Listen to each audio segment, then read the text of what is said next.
Nasisira raw ang ilang street lights sa Barangay 1, Dagupan City dahil daw sa mga itinataling string line ng mga dumadaong na fishing vessel. Tutukan sa report. Hindi bababa sa 10 buli-buli o fishing vessel ang nakadaong sa Magsaysay Fish Market and Landing Center sa Pantal River sa Dagupan City.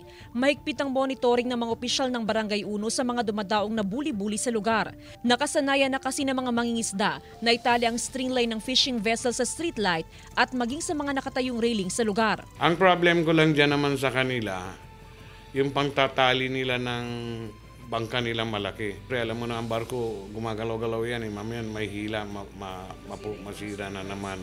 Personal nang kinausap ng punong barangay ang kapitan ng buli-buli. Pero may ilan pa rin daw na hindi sumusunod sa pakiusap ng mga opisyal ng barangay. Para hindi yung bangka agos papunta doon sa gilid.